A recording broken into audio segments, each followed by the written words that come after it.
as far as I see it with my maybe very limited experience, the few times I have encountered woke people, I personally, on a subjective level, had a feeling of not being met in the heart. I had the feeling that I was looked upon with a hostile look of the other that did not meet who I really was, but in a way I was a projection field of some ideation going on in the woke person. Mm-hmm. And this in itself was unpleasant and hurtful thing not to be met. Okay. Mm-hmm. I will maybe start with a little introduction in the sense that I think we experience in this time that group identities become more important for people again and more loaded with emotions, and that's kind of what we would label the woke phenomenon. And it's this this preoccupation with group identities, and they are marked on how people appear. Yes, that's how I see it, and it's kind of a switch away from the ideal that people should be met as individuals. I get your point completely. And I would say there are different civilizatoric survival strategies. And now I will just associative jump to the early Buddhism. The early Buddhism took place in the first urban megacities on the Gangetic Plain. And there people had a very feudal way of looking at things. That meant everybody on the other side of the fence was a potential monkey who was stealing your calories and meant you harm. That meant people of other colors, people of other religions, of other languages. One could not deal with them because you were always in a situation that the other tribe could be trying to attack you. But then in the first mega cities of the Gangetic Plains, there was in the cities meeting all kind of people. One also has to remember it was along the Silk Road, where there were a lot of cities connected with the Silk Road, stretching from China the whole way over to Syria and Greece. And there people of all kind of languages, colors, races, so on, had to meet in friendly interaction to make business. So, in a way, seen in this light, the reason why Buddhism became the religion of the traders were that all these traders coming from everywhere with different languages, skin colors and so on, they could find a deeper common denominator, and that was expressed in "Hail thee, diamond in the lotus flower." It means that people with this always greeted each other in their deep essence, and an essence beyond the visible of the surface of color and so on and so forth. And that made these cities flourish, and they could not have flourished without this essence, common denominator essence, where you, so to say, reduct all the differences, you take them away and you go directly to the center and you see another human being. Mm-hmm. I'm gonna throw the heavy weapon of the woke movement at you now, and that is the whole topic of privilege. Yeah. Because they could like argue we're like two white men arguing here, like sitting on top of it all, and kind of So this whole thing doesn't affect us as negatively. And for me, the big question here is: does this whole group identity seeing, like white person, black person, woman, man, trans, cis, all those labels, are they actually the best way to look at privilege these days? Or are they kind of like kind of a puzzle that kind of fits on but does not properly fit, and therefore it is not even the best way to look at the question of privilege in this world now, where I would say like the big privilege is first of all money. Then you have nationality, you have like a passport, you know, really the passport, the papers. Then you have education, then you have connections, then you have the sanity of your parents, and you have your looks, the intelligence you have, and so many things. And I think there's a weird game going on where we talk about privilege in a very limited factor.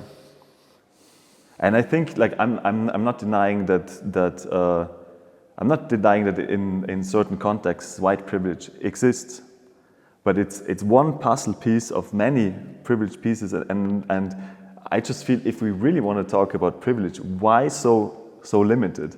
And I don't think it's helpful, and it puts categories together that really have nothing to do. If you're like a black, educated African woman living in London, you're privileged. And in a very real sense of privilege in life, you're not in the same category as someone born in the Congo. And so that's kind of what puzzles me, because like the reason behind this whole game is that they say they want to dismantle privilege, but they focus on one limited thing, and I really think it does not help us. And then from that, the second connection is that it makes working together between humans very difficult and superficially difficult if we meet as one group identity as another. And I think that's what you pointed out with the example of the Ganges civilizations. That if it just makes it really hard and frustrating and not helpful to solve the problems of the world, and also not helpful to solve the problems of privilege in the world. As you know, we had discussions before. We basically agree on all these things, and I understand you, and I look at it the same way. And I think both of us, we see a great truth in many of the bookish messages. We see a great truth. There is indeed white privilege. There is indeed power games going on in language. The question is how much of it is true. Is it really so that all discussions and all exchanges of words are indeed just power games trying to push this off? Or could it also be that it is just one part of the truth, and the truth as such is much, much more complicated than can be captured in bullet sentences like white fragility and so on and so forth? All the simplifications are very good in mobilizing, especially youth in political moments. But the problem is that reality in itself is a huge, messy, and super complex things where there are a lot more interactual factors and intercultural interfaces between people at stake than mere power games. I could just present you with one thing. I'm sure the book will find a lot of arguments against it also, but sometimes also in a corporation, if one man has a privilege, it can be another man's gain also. Is it so that privilege necessary all the time has to be a bad thing? I can just mention I have a very extraordinary friend who is actually, I would say, not strictly white. He is Lebanese, but he is made out of king material. He is very, very rich. He is very abundant. He is super intelligent. And all I can see is that in his power position, in his privileged situation, he is actually doing a lot of good for other people.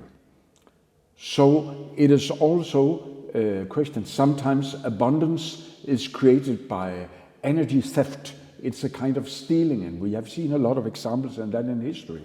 But other times it can also be that abundant people who have privilege, they show other people also to get privilege.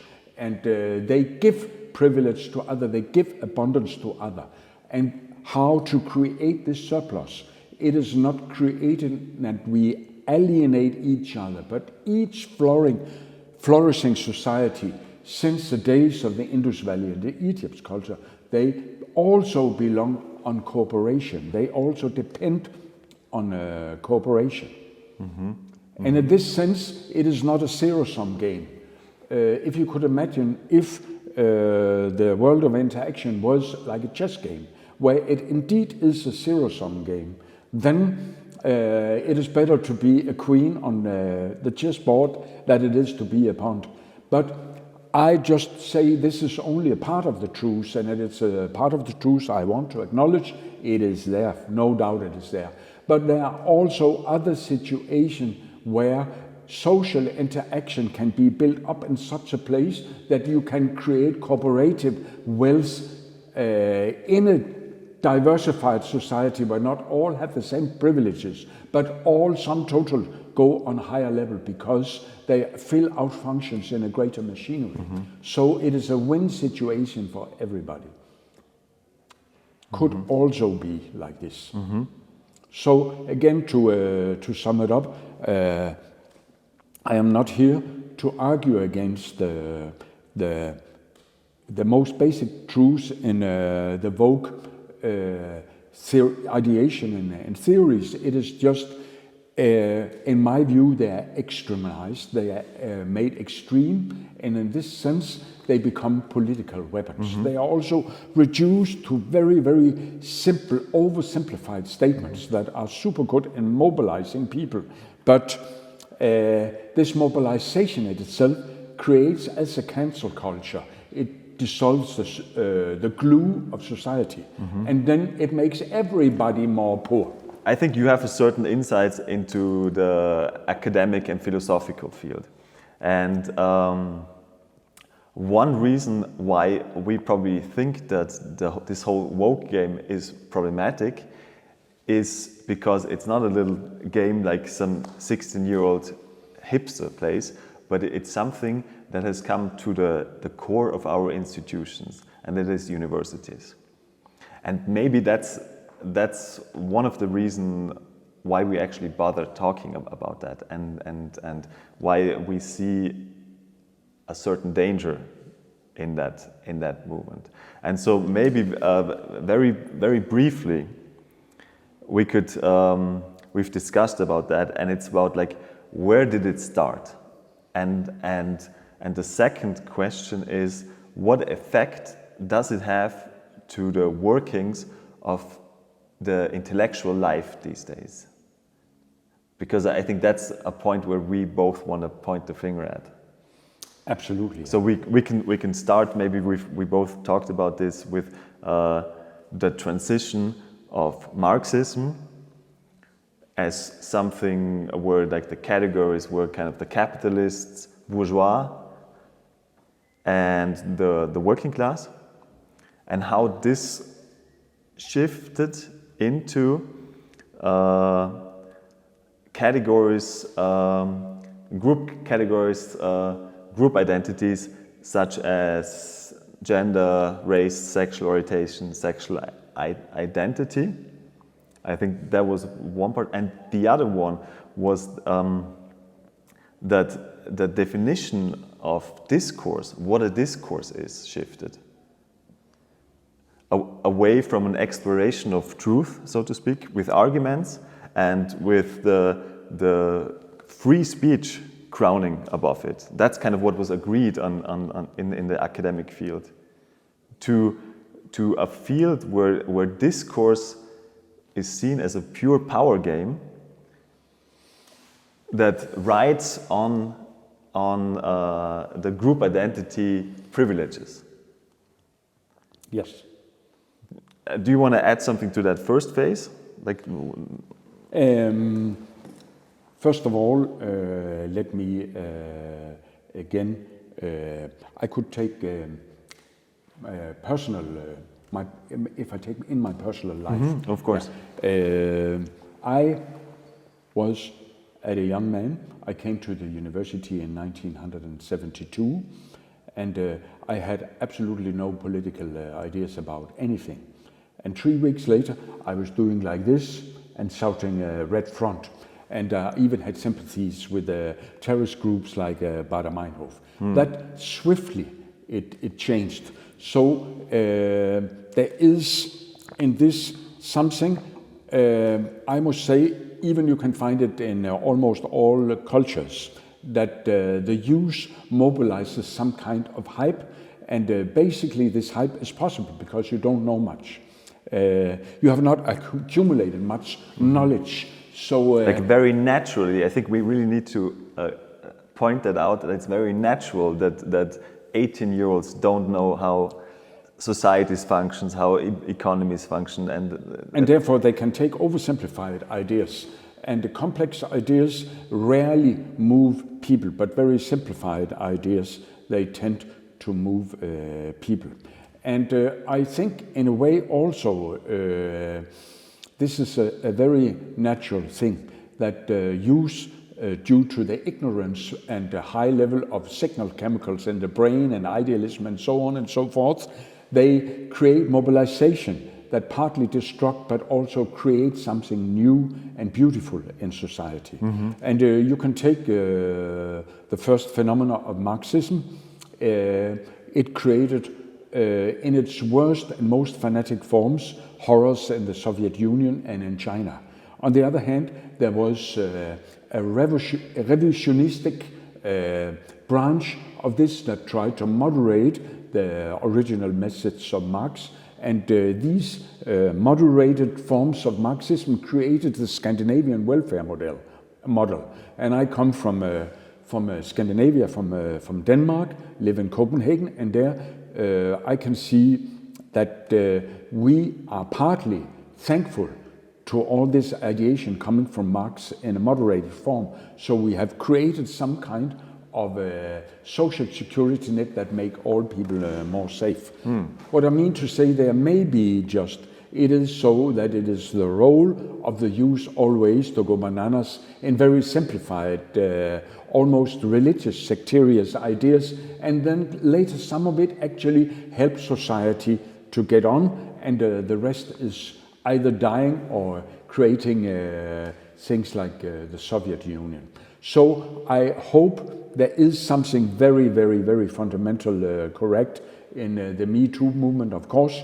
There's a lot of white, fat, toxic males who are using their power positions to get access to do bad things with women. There is definitely a big need for things like for Black Lives Matter. There's also a need for me to look at where my language, even on a micro level, carries on something from past I am not aware of.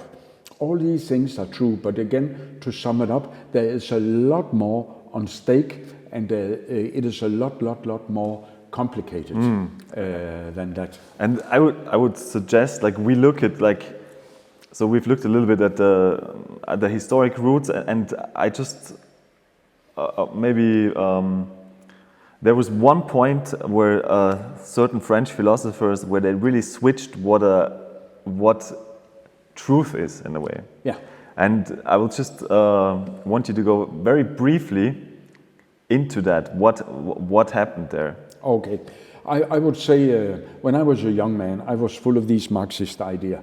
I got a kind of a blah blah, very, very elaborated, almost priestly Latin-like language code, where I could speak the Marxist language until perfection. I was very good at that.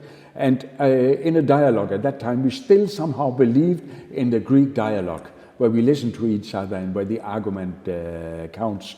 I could beat anyone with this blah blah language. And I see this highly hyperbole use of words is still there in the woke movement. But something happened in the evolution of these streams. First, in my situation in the 70s, we also got influence in the Frankfurter School.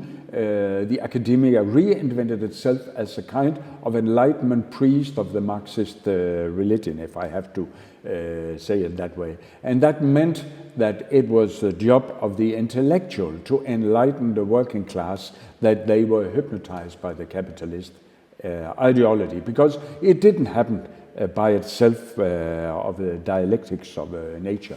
And that put the academics in a very crucial position that easily also on a psychological level could be interpreted, seen as a kind of a self-aggrandation, a kind of over-exaggeration of the academic ego. But I would say still the Frankfurter School did not, like in my generation, if we came to the working class people to tell all these things, they said, fuck off with all your stupid language. They didn't understand anything. And when it comes to understandability, it didn't help when then in the 80s we got the French postmodernism. The French postmodernism, they with Foucault, they partly also centered their attention on the language. And they saw the language as the carrier of power structures, and power structures only, not more abstract, more complex as places for hierarchical values, but values only understood, social values only understood as power structures. And truth only understood as who wins the power game. Absolutely. To declare the truth. Absolutely. And basically, in that sense, really detracting from the natural science. Like there's this huge split suddenly where like social science is like not about finding something out about reality anymore, but social science becomes a power game in itself. Absolutely. Absolutely. I agree 100%. That is what happened. But still, the masses were not really mobilized by these things. This happened in the Atlantic transfer to America, because the Americans, and this is a very good thing about American science and academia, it never used a kind of smoke screen language to aggrandize your own position as an academician on the cost of understandability. The American language and American writers, they are using what you could call usability language. So what happened, two things happened when these phenomena got translated into the American academia in the 90s. And the first thing was that all this highly complex language code that could impress other people, it didn't die out, but it was moved out from the center. And in the center, you got the very, very understandable, reductive bullet sentences, like Black Lives Matter, like white fragility, and so on and so on. So these bullet sentences were able to activate the masses in a political way much, much more than could happen in Europe. This was one change that happened. Another change that happened is the old notion of working class contra the exploiters, the capitalists, got changed into all kind of other identity stories, like race and gender and so on and so forth. So I think this is like the really such a core point. Yeah. Because that's what we're dealing with now. Yeah. That we see them as like the only and the most and the strongest forms of privilege and of oppression. Yes. It's like as if we want to see the world in very, very simple terms. Yes, yes, yes. And like so simple that I can, even when you walk into the room, I see it immediately. Yes, yes, yeah. That is absolutely what has happened now. But the more simple it gets, the more easy it is to mobilize the masses. And right now, as we can see now in the US that more and more universities, they are, so to say, occupied by the Wokish ideology. But this is a kind of ideology that also is very understandable for people outside the university area. So in this sense, there's a much better communication between academia and ordinary people doing all kind of jobs that has ever been before. And people on Instagram. And people on Instagram, and we have also the social media, this echo chambers of social media that where you again, due to the advertising algorithms of social media, you collect in tribes with the same opinions, and there you reinforce your own opinion. That makes even a further simplification. So it is highly complicated, of course, and I might tend to overcomplicate it, but it is as a reaction to the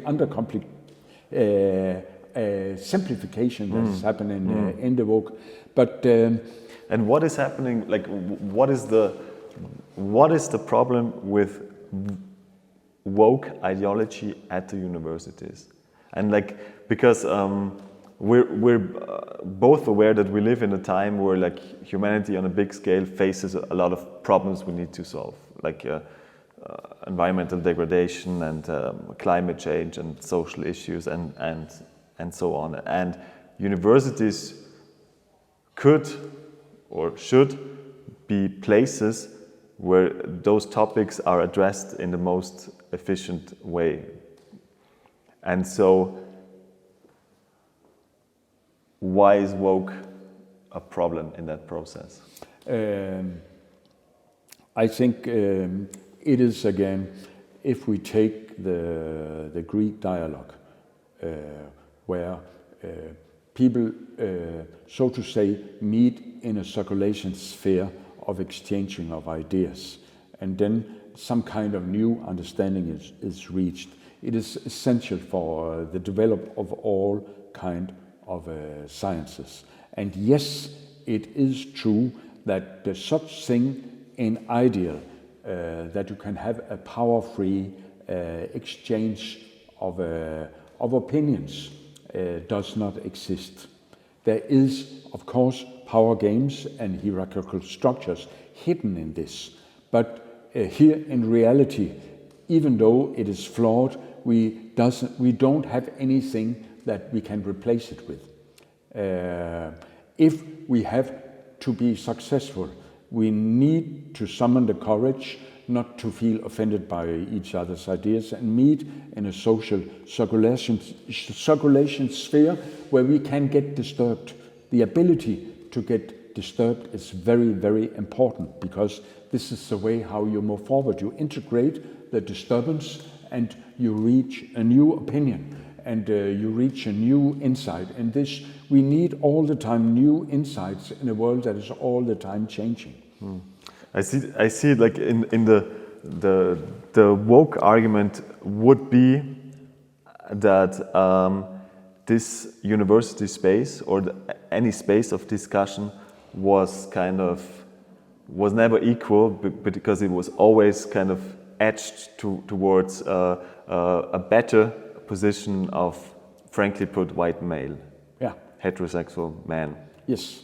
So, and I think both of us can agree to that to some degree, or yeah. So the interesting thing is what's happening now is that the answer is not to abandon group identity, which I think there was a time in history where that was seen as the goal. It's like, if we talk, we don't care if you are white or black, a woman, man, and we just try to meet as one human another and get the best result. And now it has switched to that group identities are important again, but just kind of in a reversed way. And that's kind of sold as the solution. So suddenly someone can be told to shut up because they are a white man. Yes, yes, And yes, yes. and it was a shit system the other way around, you know. But it's a shit system reversed as well. Absolutely. But it's and I think this is really happening in university, and we can maybe explore what exactly it is that it is destroying, because like now university positions are given away by victim identities. Like you have to, like it helps you to get some positions if you're part of the marginalized group. So it's kind of the same game other way around, and some people would say, well, that's a good correction of something that was wrong before. But I would argue it's like if this is extreme is bad, it doesn't make the other extreme good. I am reminded of an old saying in Denmark. When the devil is ill, he wants to become a monk. Mm-hmm. And the monk has all the right and beautiful ideas, but actually he harbors the devil in his heart. But it doesn't matter as long as his words are beautiful and just and can be justified. And this is how I see woke. It is a devil who got ill and is camouflaging himself in a form of a monk. Yeah. And I see right now it is the universities that are subject for this kind of group identity, and later on this kind of polarizing group identity will spill over, they will bleed over into society. That means the journalists in the media will have the same ideology, and all the stately institutions also will have the same kind of thinking. And this will polarize society. And I have been looking into all civilizations in a way since the Indus Valley and the Mesopotamian and Egypt and so on and so forth. And if you can see a common pattern, more or less, it is that at the end of a civilization, when it cannot carry itself anymore, it is signified by the lack of social glue. If a society becomes too polarized, it will disintegrate.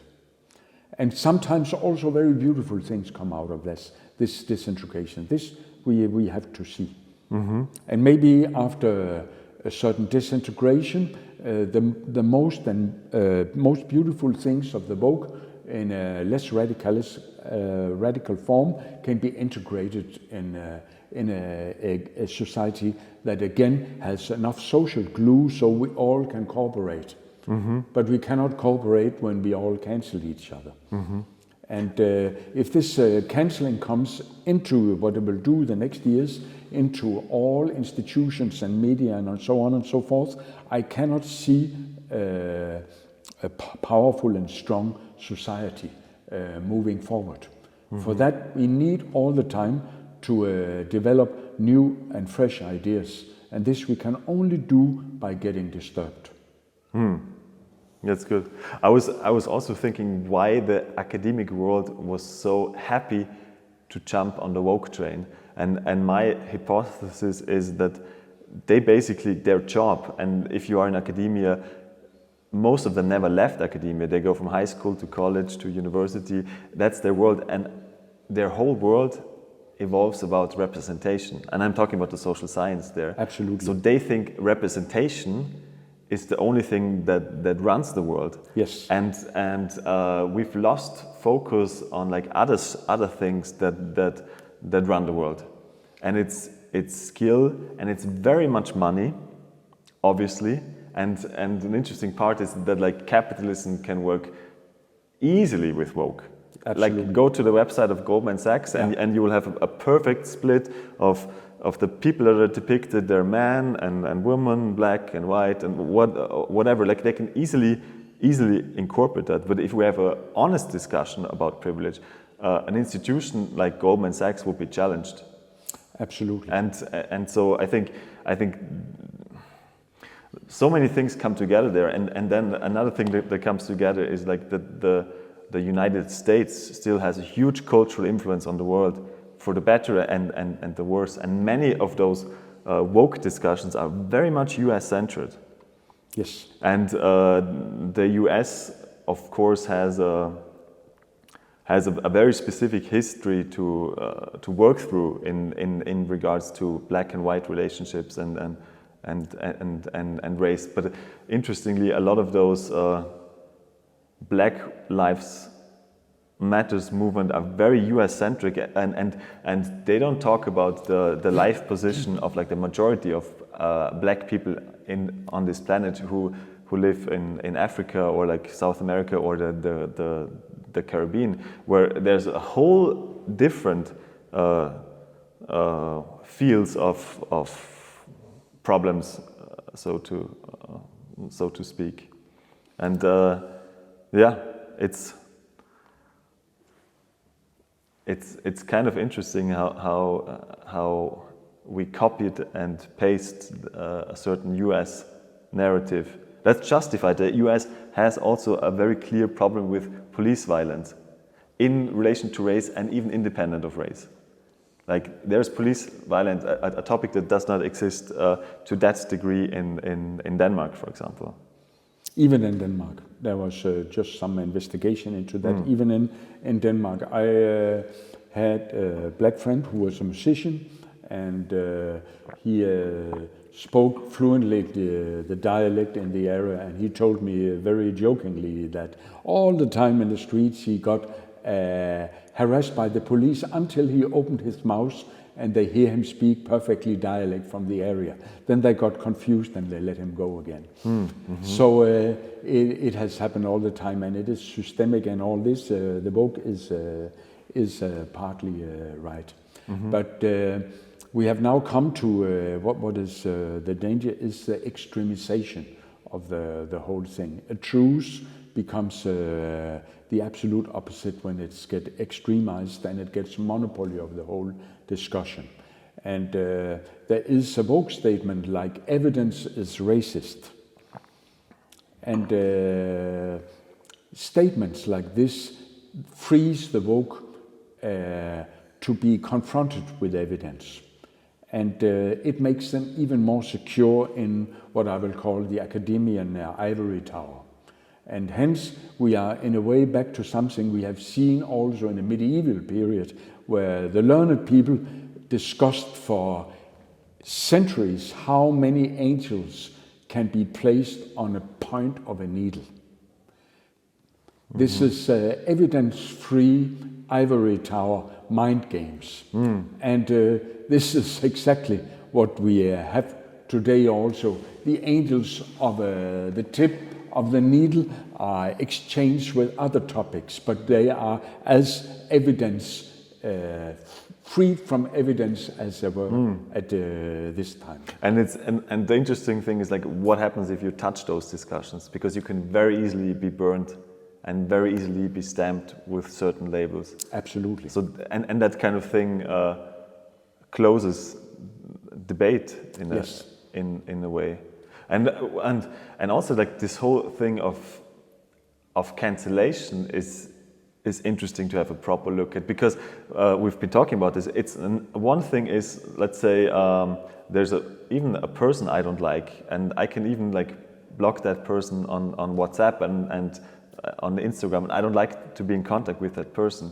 That in itself is not even cancellation. That's just cutting someone out. Cancellation is that you declare that person to be so dangerous and problematic that you ask everybody else to cut contact with that person, and anybody who still associates with that person or interacts with that person is guilty by association. It is, and that's pure craziness. Absolutely, I agree with you. And in a way, it is return of it is the digital village is in a way returning to the medieval village where everybody was watching each other. And also there you would see a lot of different examples, from witch burning to everything else, where people get collectively cancelled. So it is seems to be something that can easily be triggered in the human psychology, that we go in a kind of a regression back to a tribal mentality where our group identity is formed in the way we perceive the other groups. That there are basically, I see there are two ways you can form a group. You can form a group around certain ideals and certain storytelling, because as Harari points out, man is a storytelling animal. It's okay. Every time at 12 o'clock on Saturdays in Austria, they test the alarm. Praise the Lord. Praise the Lord. Yeah. So now we know everything is very fine, because at 12 o'clock the alarm is sounding. But man is a storytelling animal, and you can storytell a group together in a very beautiful way that can make the cooperation very, very efficient for the so that everyone will benefit from it. And in such a group, there does not need to be social equality 100%. In fact, there is a historian, his name is Ian Morris. He has, in a way, maybe in a little bit oversimplified way, he has taken all cultures and civilizations in the world and computerized them to look for inequality. And he found out that if a certain civilization is too equal, it will stop functioning, probably, and it will be the loss for everybody. If societies are too unequal, they will also start dissolving. But within certain sweet spot limits, if there is a certain kind of stratification, where some have more power than others, some have more meaning, some have more affluence, then it works for the benefit of everyone.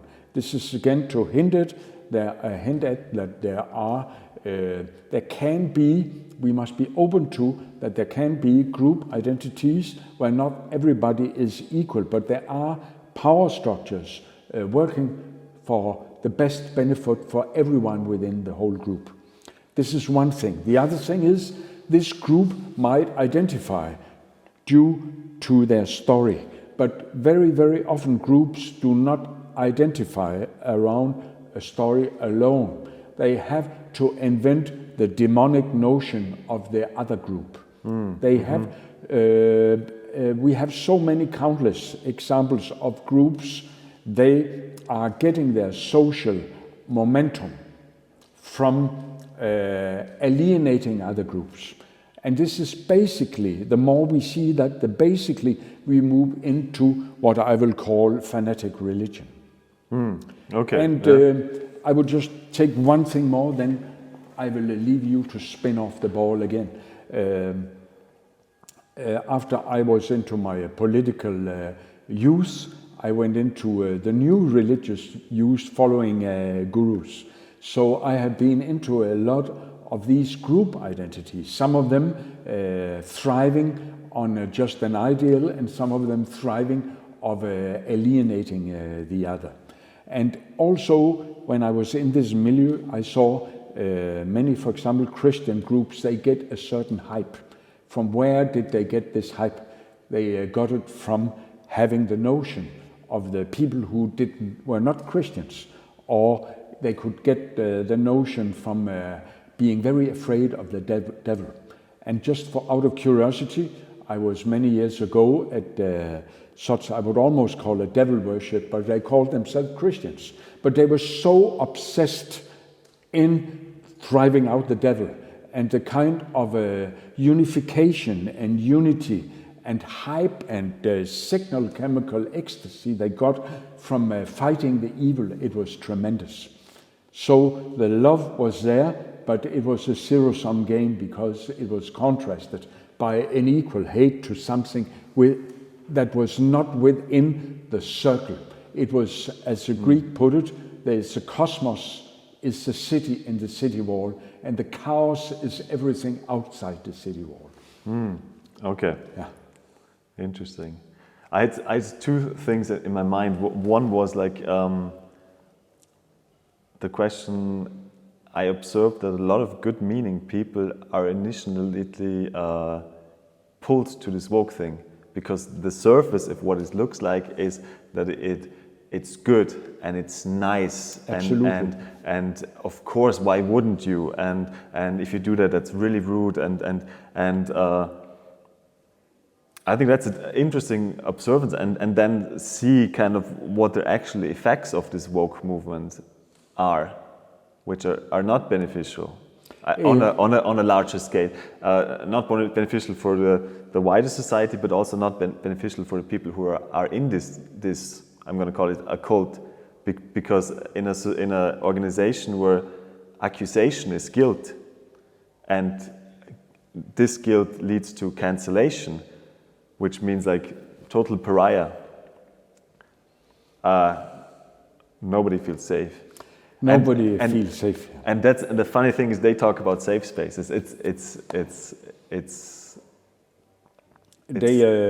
quite they get their interesting. safe space by making people outside the city wall living in unsafe spaces. But also the people inside the city wall live in unsafe spaces. Yes, absolutely, absolutely, I agree.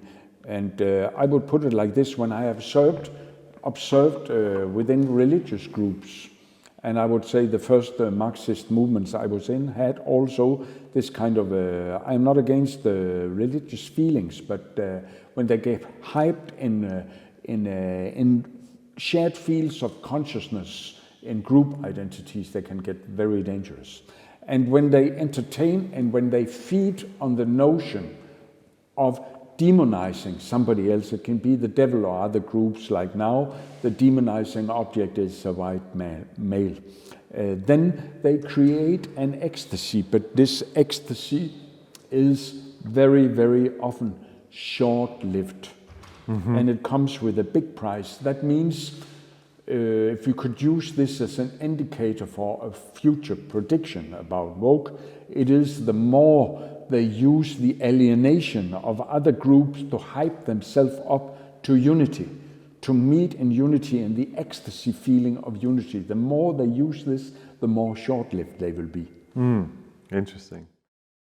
Values of Western cultures that were actually good. Like I think we both agree that this whole project of the West caused also tremendous harm and was terrible in many aspects, but it also had a core that we should keep. And the interesting thing is that the woke thing attacks that core, and the core has some very simple rules. And one rule is, for example, that you can only be trialed for crimes you as an individual committed, not your family, not your tribe whatsoever, which was very different in other cultures. And the second thing, what was a good core of the West, was innocent until proven guilty, which is the woke is also attacking, you're guilty by accusation. And the third thing that was very valuable about Western culture is this idea of free speech that was also not the case in many other civilizations. And for me, the right thing seems to be to step up for those values of the West that are worth defending, while not being like a right-wing idiot and say, like Boris Johnson, this whole colonial project was just a marvelous and great thing, and rural Britannia was just a blessing for everybody they encountered. And I think that's where where it's kind of these days difficult to find the fine cut, because you have idiots on the left and you have idiots on the right. And also idiots in between. And idiots in between. But for the things one states, I think it really needs to be differentiated. And when you deal with the history of the West, I think we're massively shooting in our own foot if we just deem it an evil patriarchal system that was just oppressing the West. Because this is a radicalization of things that have some truth but are only partly Yes, the truth. and there's a golden, a very golden aspect of that came through a Western civilization, probably from Greece, and I think these days it's really fucking important to keep that alive. I agree with you 100%. I would elaborate on some of the first thing you said about being guilty by nature and not by what you have done. By being guilty just by being white. And I cannot help seeing this in a kind of historical type of processes that have always happened, where we aggress to former previous historic interfaces of thinking. This happens on an individual level when we are stressed. Then we tend to use the kind of thinking we had when we were children or when we were younger. And the same is the case of cultures. And if we look back in European history, when did we have such notion as being guilty up front? We had that right in the culmination before the Enlightenment period, the era of Enlightenment. We had what was called, I don't know exact the word in English, but I believe it is something like sin per inheritance. Okay. You were a sinner just by being born as a human being. Is it Erbsünde? It's German. The Yes. Original sin. Original sin, yeah. And if we look again at these things as power games, we see how fantastic a suppression mental instrument that was. It was like in the medieval period, there were two ways of subduing the population. One was through bullets and cannons. It was a monopoly of physical power. That was states, that was the kings and the principals. And the other manipulation strategy and power strategy was of the church, that could mentally subdue minds through collectively adopted experiences of I am guilty by birth. This is a tremendous, powerful way of subduing people. So actually, woke in this sense is a religious regression. It is a reuse of something that happened before the Age of Enlightenment in Europe. It is a reoccurrence of, I would call, a very dangerous and destructive and power-hungry kind of mind game. So if you are guilty, I have power over you, and Absolutely, and especially if I accept. Yes, yeah. If you and then you can try to redeem, and maybe I can say how you can redeem, but maybe you won't even succeed. But how did the Christians do it? By all kind of church-dictated repentance practices. That could be pay money to the church, but it could also be to flagellate yourself with a peitsche, with a whip, and all the time in prayer say, Lord, forgive us our daily sin and forgive us for our sinful nature. Once you apply this reality as a kind of mind interface, you are trapped as a slave. So woke, they want, in the name of releasing black people from the historical slave mentality, they are doing exact the same now within a kind of religious frame where they can make young, white and insecure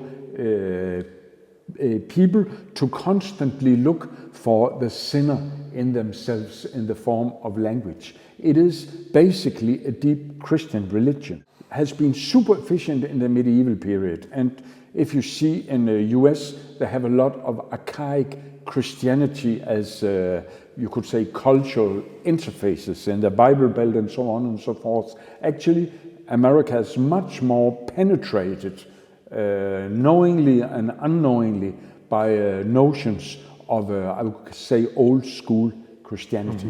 And these are reused in a modern setting by the woke. It is basically a fanatic religious movement, not using physical violence, but making mental attacks on people, and in this sense, getting the power to build big cathedrals. I think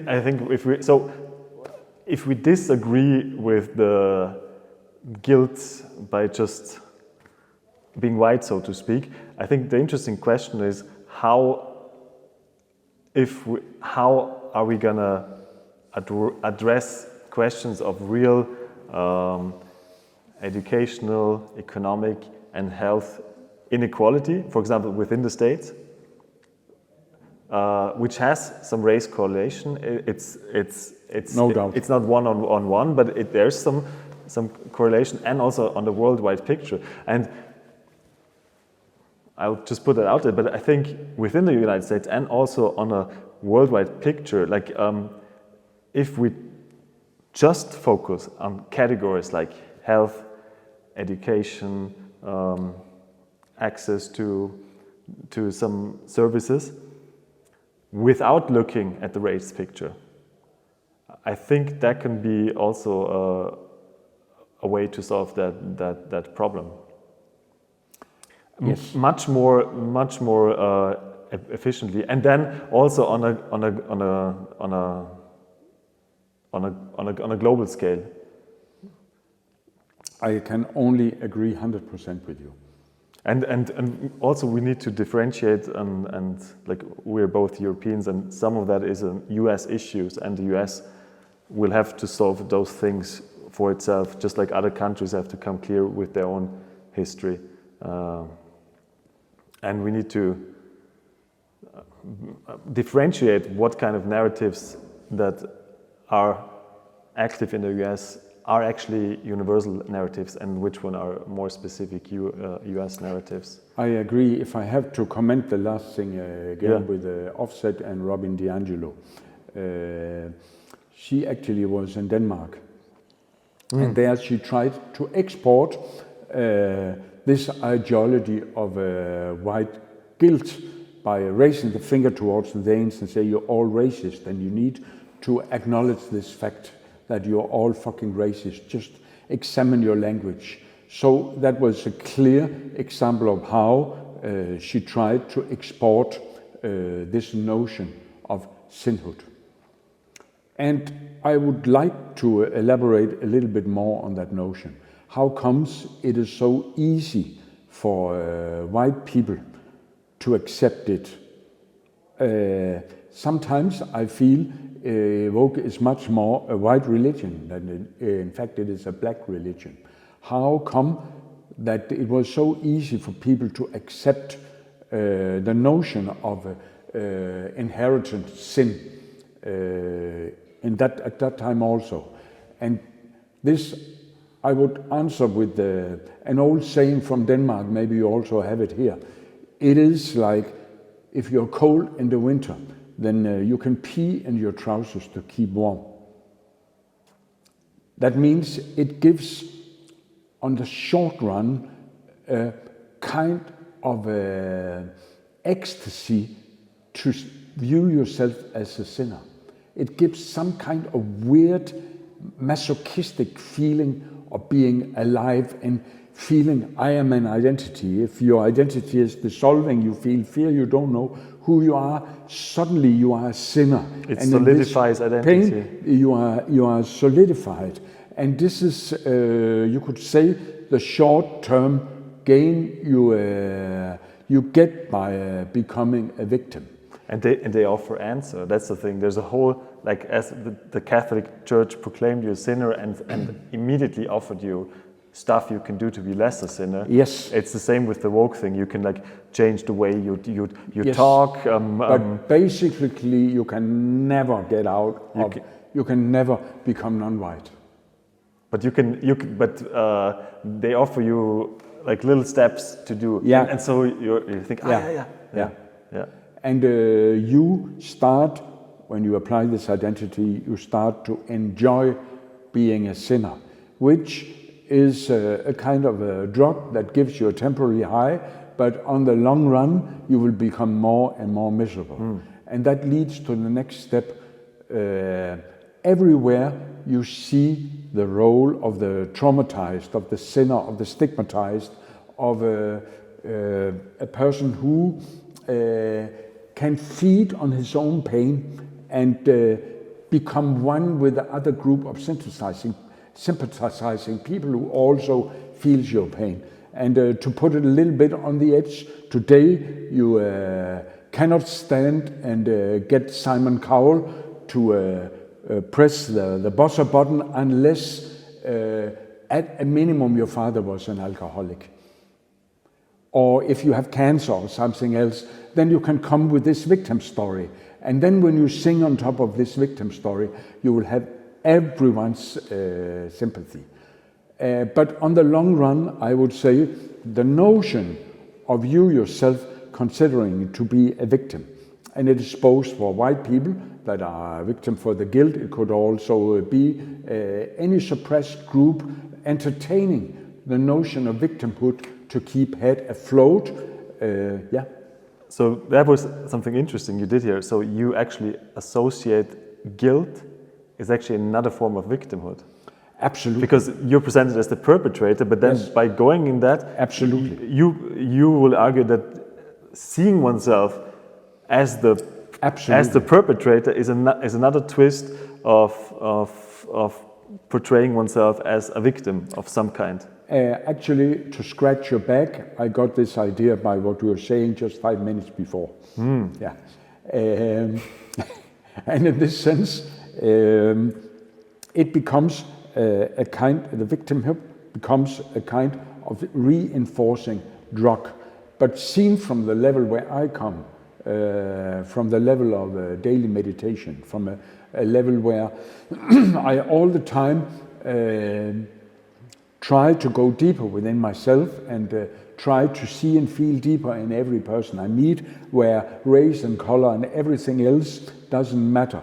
My family is not consisting of all these superficial things, but of something I see deeper. Seen from that point of view, any notion of victimhood, any notion of guilt is spiritually syphilis. And it is a very dangerous drug to use because it gives this immediate release, but on the long run, you will slowly build up the neurons in your brain that are experts in making you guilty and miserable, and the level of signal chemicals that can make you happy, they will slowly, the baseline, so it will drop more and more and more. There's one thing about this could be slightly optimistic, and that is that it's on the long run absolutely very stressful to be in the woke. Yes. Very uncomfortable. Yes. Very unfreeing. Very bad for mental health. Very aching towards paranoia, and so that there are people who broke out of that, and I think that's kind of the thing that can make us optimistic, because like nobody feels comfortable in a cancel culture eventually, because they all know that what happens to others could eventually happen to oneself, even out of mistake. I agree 100% with you.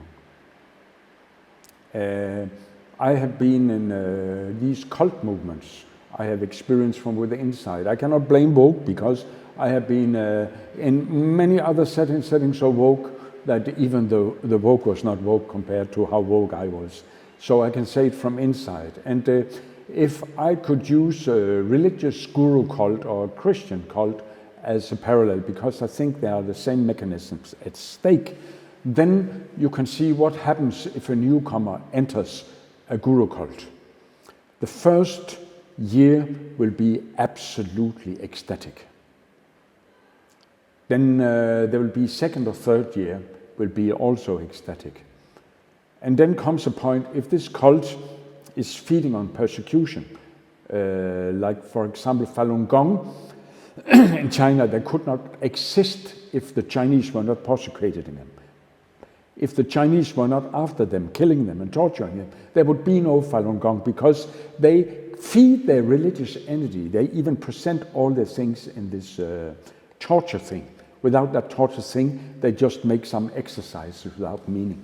They get only meaningful in the way they get tortured. That hypes their energy. But back to the religious cult, maximum you can be happy 5 years within a cult. I've seen that again and again. Then you start to feel the effects of getting depersonalized and getting alienated from your own essence within the cult, because the cult gives you a kind of soma that makes you high. But at the same time, the only real true honey comes from being true to your inner essence. And you get this, it's like bees, they are stolen, the honey is stolen, at the same time they're giving sugar water. Vogue and the religious movements, they give their participants sugar water. On the long run, you will get spiritually malnutrition from this sugar water. So two things can happen. Either you are lucky, you break out, and if you're very lucky, you break out after 1 or 2 years. But if you don't break out after 5 years, it happens where you can see in all these religious movements, then you become an old-timer. And the old-timers, they are totally dry. They are dried out, and they don't have the energy to break out.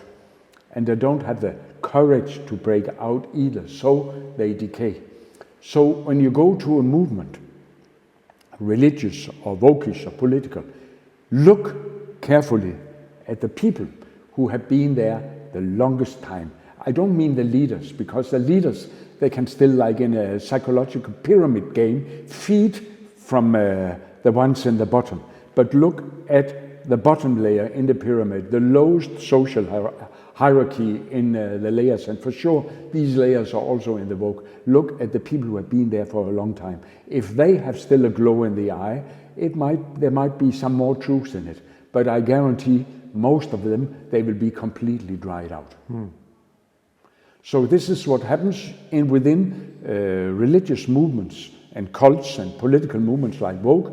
In the beginning, you feel the ecstasy, but you are in fact given sugar water, and you will become spiritually you will get spiritual malnutrition.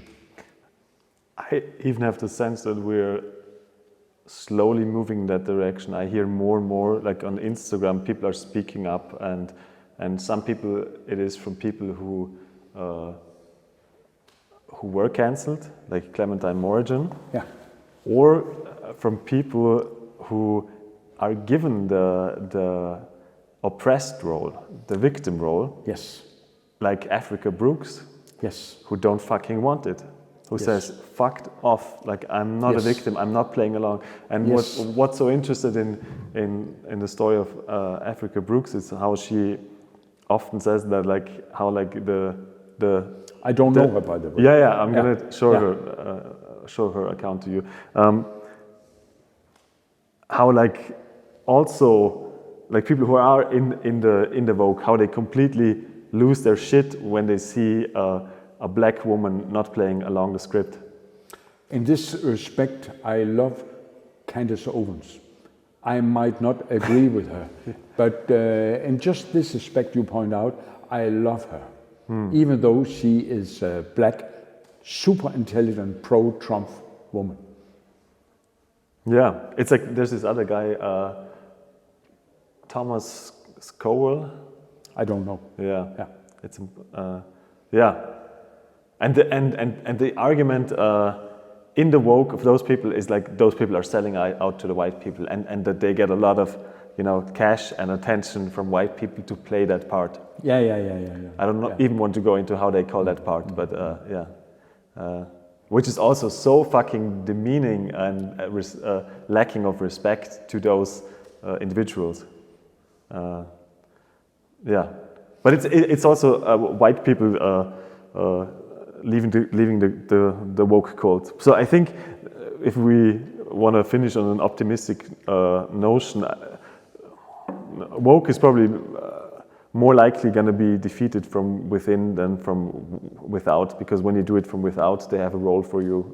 You are the oppressor. So it's happening from within is the biggest hope. It is a good hope. It could implode, or it could also end up like something similar to Jonestown. Only the future will tell.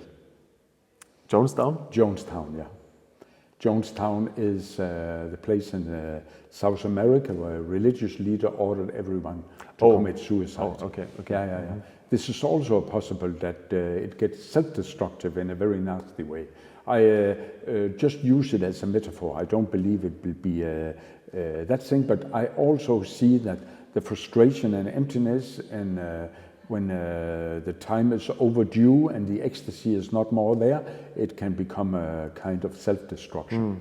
And I think therefore, also I believe that Germany was also self-destructing from within under the Second World War.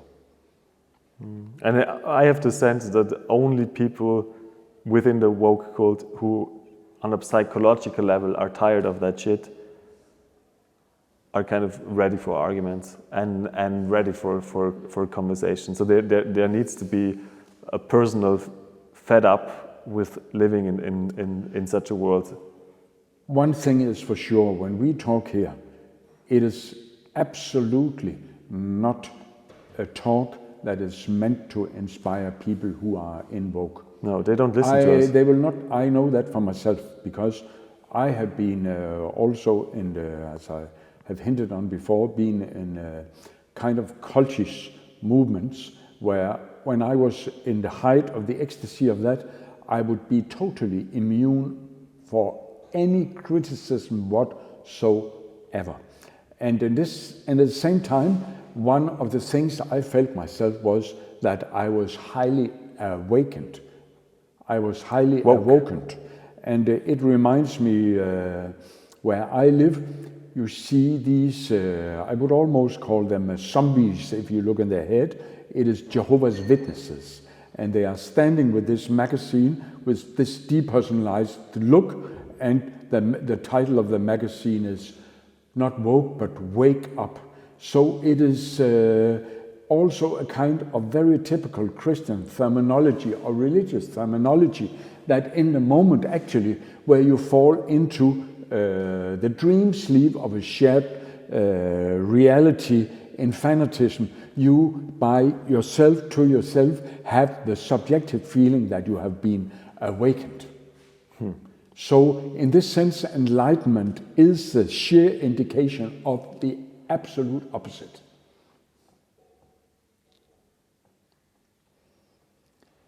Very, very funny. The world is very, very funny, and it is. We are not here. It is obvious, not here trying to demonize woke either. We can maybe lovingly criticize and point at the views how we see it, and kindly invite people into a platform of Greek dialogue, where we are able to feel in a safe space, even though we get presented with ideas that are foreign to our own. Yeah, and I think if we leave that cancel culture woke thing behind, then we can actually have like discussions about very factual political things in a much better way. So, example, there's this one woman, she's called Clementine Morgan, and she was cancelled, and she's a quite convinced socialist. Many of the old guard got cancelled. I'll be very happy to sit down with her and like argue economics with her. I might not agree with her, but it would be a joy. And then I might have even different interests.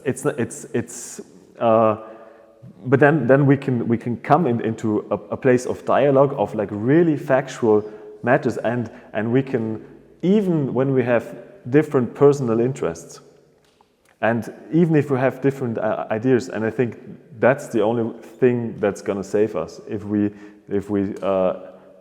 create social spaces where we can also quite on a, you know, like in a tough way negotiate how we organize society, how we organize wealth, education, health, and yeah, and then it's totally okay that there are groups with different ideas, and we have the processes to solve this. We have democracy. We can vote on things, and people can have completely different ideas, in a sense, as long as we agreed on certain rules, which are democracy and free speech and rule of law and stuff like this. The strange thing here is that what you say now is not obvious for anyone. This I find is very peculiar. What you are speaking, at least in my perspective, is just so obvious that the most strange thing is that many people can disagree with what you say. Yeah, I think it was obvious in many Western countries not long ago. Yeah. And for many people who are not in this Instagram fueled woke thing, it's still obvious. Like for many people who are not at universities, who are not within the political circus, so to speak, this is still obvious. That's still how they would function. It is. I agree with you, and I want to come back to something you said before. I find is interesting, and I want to ask you some questions there, because I want to know if you have really thought through your own perspectives, and you can agree with me in my reproduction of what you say or what you said. And that is, you said that actually, and you said that from a, I would say, almost revolutionary, socialistic, critical perspective directed towards big capitalism. You said that actually woke is very, very compatible with Goldman Sachs. And in that sense, I heard you say actually that woke is the ideal smokescreen where the real inequalities are camouflaged behind fake inequalities. Mm-hmm. Yes. Oh, and capitalism uses woke as a smokescreen. Yes, to look, and I think this is particularly true about the United States, because there is a huge problem of wealth and opportunity inequality, and if you look at the life of people, like when they start, there's like inequality very early on every stage, and then at the top of that selection, be it entry of university, of entry of job, then to say we'll have some quotas for people who are black or in other ways marginalized. It's really ridiculous, and you will have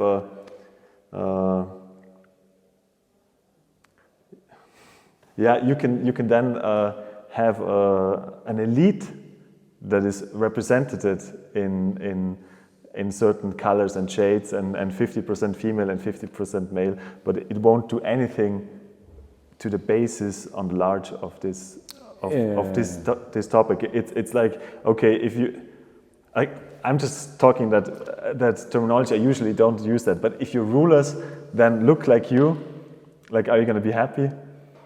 It is very interesting. I haven't seen that point. It's very interesting where you put it there. Yeah, I agree with you. And it's camouflaged by this whole thing that when they rise up into positions of power, they say, oh, they're going to be a role model. Like, not everybody will rise up there, so it's much more important that the people who don't rise up have a good living. And I think that's a point in the United States society right now. There's the option of rising up, but if you don't rise up, you're fucked. And that's a very cruel society. And it's kind of like nothing against Michelle Obama, but like I think her ideology is like, yeah, everybody needs to get to college. Let's inspire everybody to, like, that's the way out of poverty. That's not the way out of poverty, because some jobs will be done without university degrees, and those jobs also need to be a living wage. I agree so much with you. I have nothing further to comment. Yeah. And I'm going to use the story of Obama with that. What kind of people who are seen as marginalized are able to rise up? And it's usually those who have all the other factors. For example, Obama wasn't a poor black guy growing up in Alabama. Obama even grew up in a white family, and his mother was university educated. She was a professor. There was no financial shortcomings. He grew up with his grandparents in Hawaii. So for him, what was revolutionary was that his face or his looks being perceived as looking black did not prevent him from rising to the top. But all the other factors, like family education, family wealth, and so on, were in place. And it's even true about like even people like Kanye. Kanye's mom was a university professor. And I don't say people without that can't rise, but if you look at in a statistical level, there are really things we can point to that can lead to what we would term successful lives, and that is and those factors are, I don't say race is not a factor, but those factors are super strong, and we as a society and also the United States can do something about those factors united without making it about race. Absolutely. And I also see another aspect in this, and this is when I look at podcasters and YouTubers from USA. And now I don't know if I present his name correct, but as far as I remember, his name is Tom Bilyeu. And he's a kind of new age guy, always inviting top scientists in. And it is about meditation and self-improvement and so on. And the whole storytelling beneath that is to rise. Achieve your goals, rise. And this very notion, again, when exaggerated, creates losers. It creates mental losers. I could encounter it with a quote from an Indian saint I once met. His joke was presented in a kind of cartoon where there is a very busy American. And this Indian sadhu said then to this busy man, "Why do you run around like this? Sit down, for God's sake." It is the tremendous value for the soul of being a nobody doing nothing. As they say in another spiritual tradition, sitting quietly doing nothing. Grass grows, spring comes by itself. There is a kind of in a society, so much goes into the notion you have to rise on higher and higher social levels. And you have to become somebody. You have to become somebody. Then automatically you are a loser if you are becoming if you are becoming a nobody. And there, an antidote of Indian spirituality is wonderful, because there's one saint living in the 1930s. His name was the highest impersonality. He was number one nobody. It is the value of not rising, but just being happy by the fact that you are breathing in and out. And this, of course, cannot stand alone, because this in itself would enable even more social injustification. But it's just, again, to find the sweet spot balance between opposites. Maybe a certain kind of inequality is a win-win situation for everybody. If we get, I'm not going there with you. Like I just think also for the point that we have so much inequality now that absolutely on a social economic level, I would just say let's go into the level of more equality. Absolutely, 100% agree. Even Morris, I referred to before, he said in YouTube, I saw 5 years ago, that something after 2000, according to his computer models, we have crossed the Rubicon concerning the polarization between rich and poor in such a way that, according to his models, the civilization would decay. Are we talking about, like, I think again we're talking about something that is even more extreme in the United States, and like to keep this narrative. No, I feel it is my feeling for the first time. Maybe I disagree with you. It's interesting.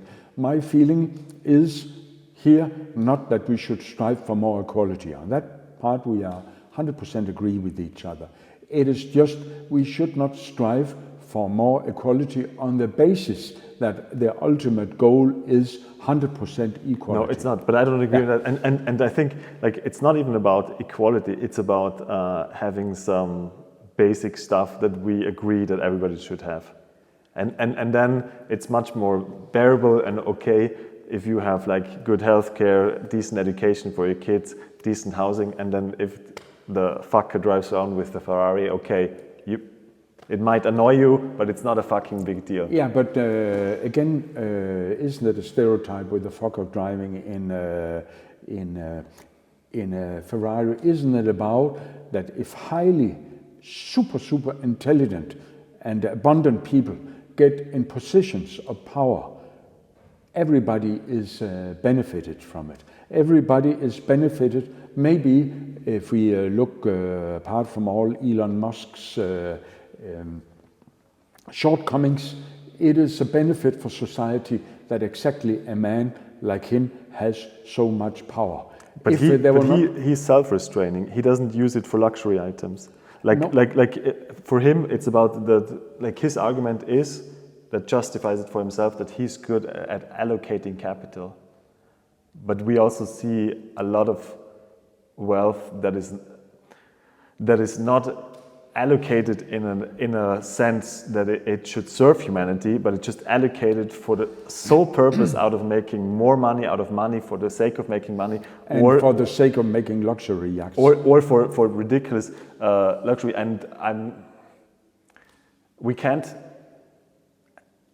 I'm also like I'm not so clear about that, but let's be careful that we don't have a system where we are on the mercy of the super wealthy to be moral people. I think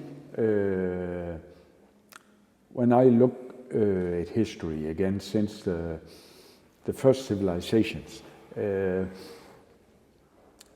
is very important to have powerful, intelligent people.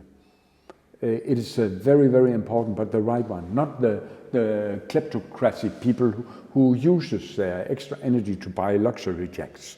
But that's one problem, like the luxury. But another problem is like to. I don't like you interrupt me before I was finished. Sorry. If we are, it is important for me that at least I can get my point through. Yeah. But I think you get it. Now we also both get excited. It's a new field. It's kind of a new field we eventually for us. Exactly. I think we both agree on we don't want powerful people who are beneficial for themselves. But the history is also full of benevolent rulers who had high intelligence, and through their power position with high intelligence did a lot of good for the whole of society. And this is just a thing I would keep open as a possibility. So we can again, of course, discuss what is equality, and it will be a very also highly complex discussion. Yes, it's like I see one thing is like the use of wealth for luxury, and another thing where I think it's questionable is where wealth is used to create more wealth, like in a very classical capitalist way, where, for example, like the only function of a company is to create more value for the shareholders. And this notion by itself, I don't think we can justify that in this world anymore. I agree. And I think the majority of the wealth that we see now, also of the super rich, it can't even be spent on luxury item. So I see what most wealth is used for is for people to have wealth to just make more out of it, and in a way on whatever cost within legal frames, of course. But I think this is I think this whole luxury thing, it's more something that's visible and maybe provocative in that way. But I think the large percentage of huge wealth is kind of in a system that self-perpetuating system of the guy who has 100 million wanting 200 and the guy who has 1 million wanting 2, and like not really caring much what this actually has a real effect on the material and mental world we live in, and just being justified in but that saying, like I wouldn't throw the concept of capitalism completely away, because it has some good signs, but it's more like a tool, and if the tool is the end itself, like I think we can't play that game anymore. The interesting thing is, I agree again 100% what you say here. But even if you leave capitalism aside, it could be any social interface, capitalism or whatever interface. As I see it, we can keep the possibility open that highly intelligent and benevolent people in positions of real power, whatever kind of society that would be, or could be, that could be of the good for the common. Mm-hmm. But how do you make that happen? Because this is another thing again. Another thing. First, see it as a possibility. At least history is always lying. But I could mention, for example, what happened in India when King Ashoka got absolute power. It came, as compared to previous reigns, absolutely wonderful. Society full of peace and prosperity, because he got absolute violent monopoly, and he created a violent monopoly that made trade and everything flourish.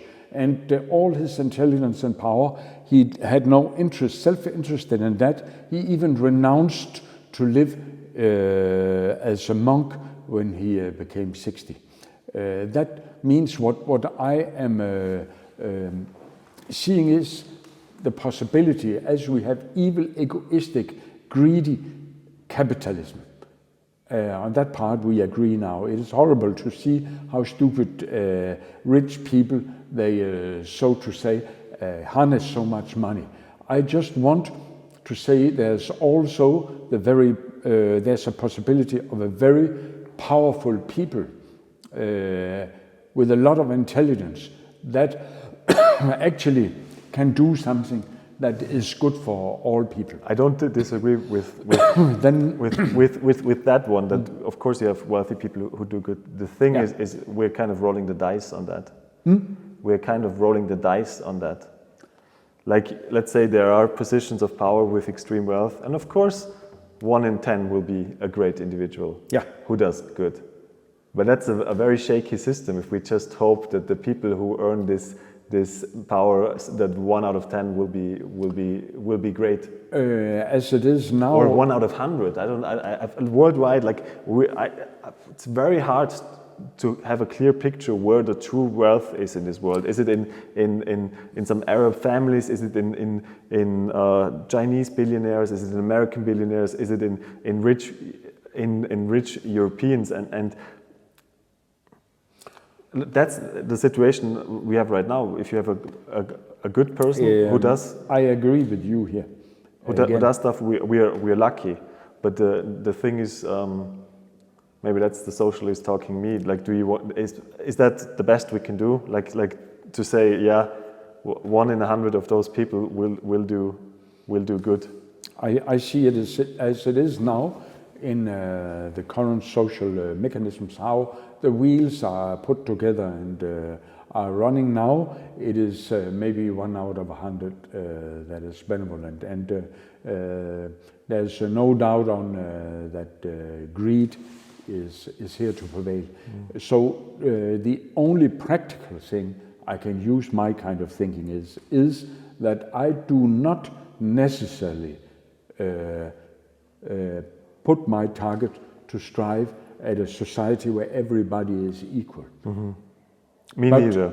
No, that is the only thing. And then I'm reminded by another thing, and that comes into the spiritual. I think the solution nowadays is not in the realm that has created the problems. There is no solution within the realms that has created these problems.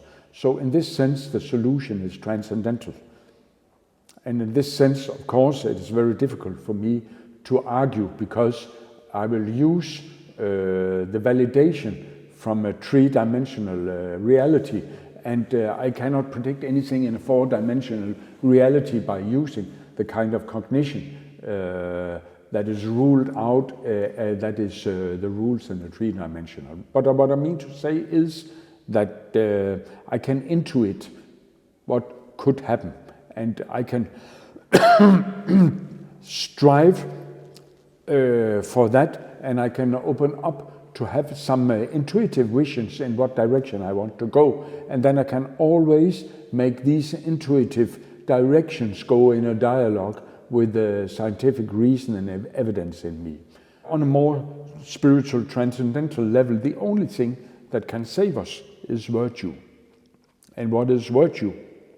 It is to see I am you, and you are me. It is to have a consciousness that is more clear, so we can embody each other's foreign viewpoints in an actual field of internal experience.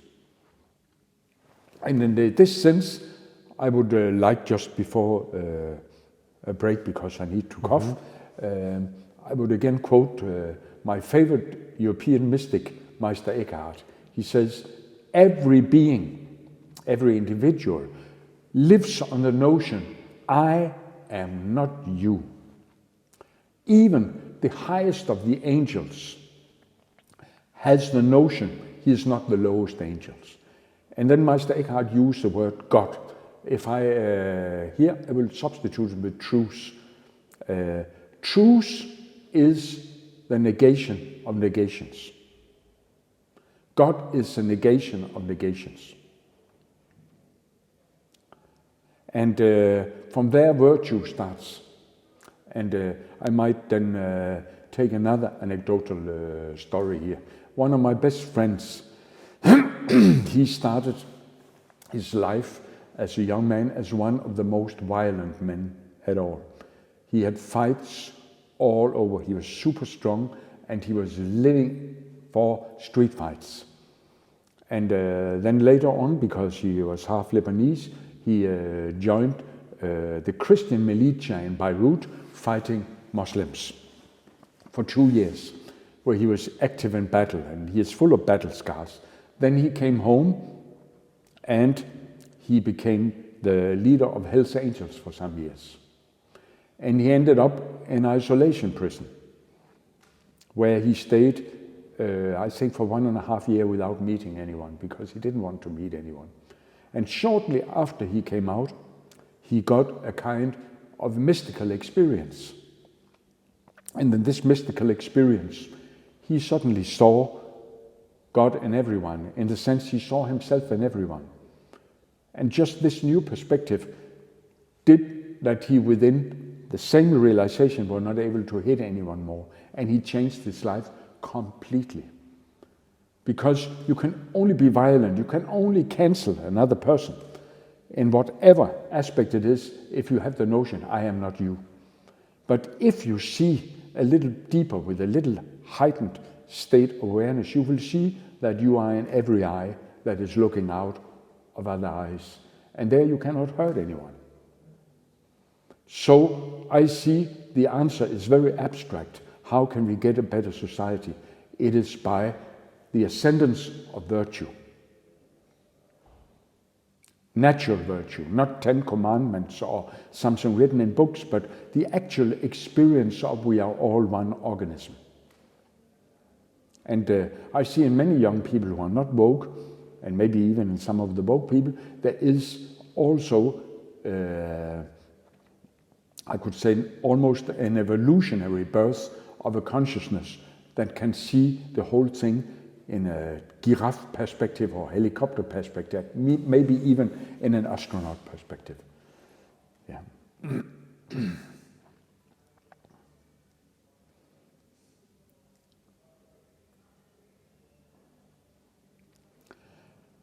I personally do not believe that there is much solutions within the kind, even the best mental abstractions made within the reality, center of reality that we have made now in this civilization. It is the same in chaos mathematics. A system rottens from within, certain given order. And then when the chaos is getting into the singular movement, then suddenly a new order is born. And you can never predict how that order is looking. You can never predict the mechanisms of this order. I have seen that personally countless times in meditation. And this, in a way, requires the courage to die. You have to die in order to bear new life inside of you. And in the fear of that, very often, you grip onto some identity. And if you can get an echo chamber of other people gripping onto the same identity, you can feel this kind of sugar water satisfaction in your body.